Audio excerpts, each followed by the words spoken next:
Hi, this is Roger Margolis, and I'm here with David Epstein, the author of The Sports Gene, here at the Strata Conference. Hi, David. Hi. Hi.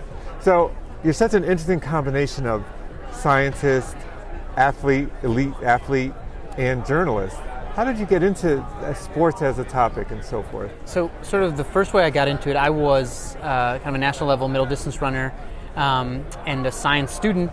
And actually it was sort of a tragic event that first got me into sports science writing, which was the sudden death of one of my training partners a couple steps after a mile race. And this was a guy who had been a state champion, a great athlete. Ultimately, I asked his parents kind of to what happened, and they didn't really know. They kind of signed a waiver allowing me to gather up his medical records, which I did, and learned that he had died of this single gene mutation that's almost always the cause of sudden death in athletes. And I decided I really wanted to write about this for a mainstream audience. And so I started sort of plotting my way out of science and out of science grad school. I left after a master's and towards Sports Illustrated. And once I got there, and my first big feature story was about sudden cardiac death in athletes, and I sort of became Sports Illustrated sports science writer. And then I wanted to take on all of my questions about athleticism, which started with my own community. So I lived in an area where there's this sort of mini Jamaican diaspora, and we had this great track team, 24 straight conference championships, all with these Jamaican runners. And so when I flipped open an atlas at 16 and realized there's 2.5 million people on that island, I started to say, what's going on there?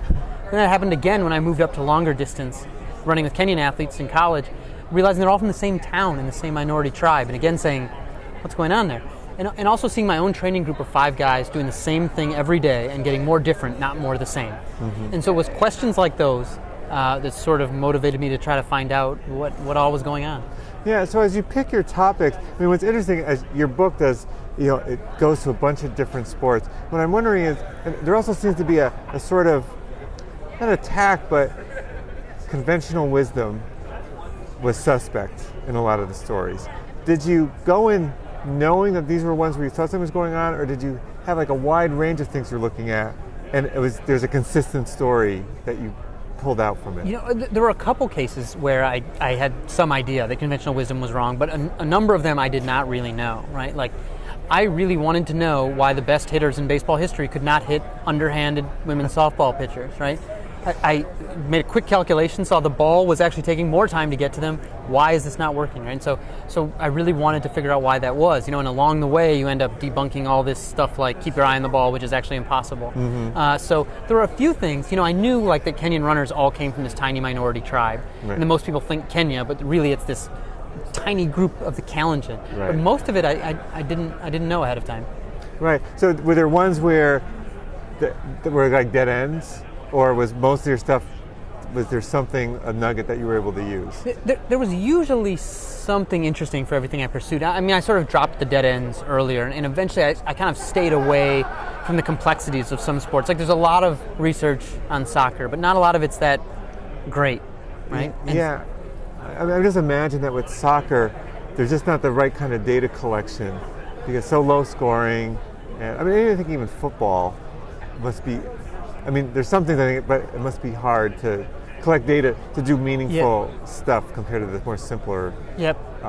Right. Not that they're simpler sports, but sports without as much complexity of teamwork. Right. And so in soccer, what good work there was done, these called the Groningen Talent Studies, that track kids from age 12 all the way through to the pros. But that's a lot of work. Longitudinal studies like that for 10 years. So that's very, very rare. So I talk about that in the book, but those are few and far between. So, and I think you're right. It's easier to collect that data in some other sports. Right.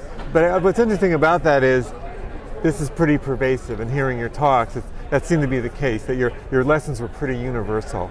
And I tell you, listening to them, and as a crappy athlete, but someone who does participate a lot, it validates a lot of things for me about how hard or not hard I should try. So I think that's great, and maybe a takeaway for anyone who's...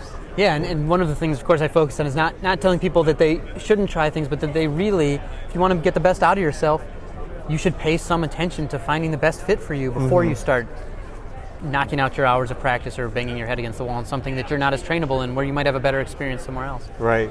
So from your science training to interpreting data, what was kind of like the kind of key skills, and we're at a data conference, what did you take from your science work that let you read these physiology and athletic research and make sense of it? Because you seem to be a great interpreter of what might have been pretty dense. I mean, a major one was actually pretty simple, which was just recognizing papers that had been, cause these incredible explosions in books or in media or in popular culture and sports, and looking at the methods and realizing that they were incredibly poorly done, and saying, let me try to find something where this was actually well done, where there's measures of variance reported, where the data is consistent, where the data are good. And so really a lot of it was just being able to recognize poorly done studies, because some of the book is sort of having at what other people have written about sports science. It's not really true because they often based it on really poor studies. Right. So one of the things that really struck me was you're a great storyteller. I mean, there's no doubt about that. And I think data is much enhanced by storytelling. Where does the narrative come in? And I'm really thinking about, is there something you could tell a data scientist that would help them maybe formulate stories that are effective in the one way that your stories are effective? That's a great question. I mean, I sort of make sense of the world in narratives, right? And I think I always had a tendency to do that, but much more so since I've become a journalist, right? So I'll sometimes spend 2 days asking someone the same question in different ways because I'm just trying to get at sort of what's important there, like what makes the difference, And I think when you have lots of data, the problem can be having lots of data, right? And not really knowing what's important, how it can be applied, and eventually what it means to other people, right? And so no matter if it's numbers, if I'm looking at a study, or if I'm talking to a person about their life, I just think of it always as a narrative in my head, and I'm just filling in pieces as people are giving me information so that I can have some sort of coherent story. And I think that's really what you're doing with data, in a sense, whether you're recognizing it or not. Yeah, I think what sometimes happens, maybe you saw it from the science thing, is that you get enamored by your technique. Right. And that's interesting to you, but it's not interesting to figure out why you're in the data and what it's for. And I think that, and I sort of saw this when I was in science, with some scientists who were incredibly smart, right, but would get fixated on something that was not what was going to make a difference for the world. Right.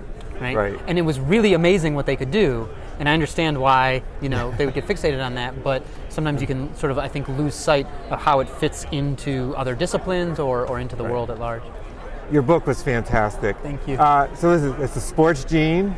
It was a New York Times bestseller.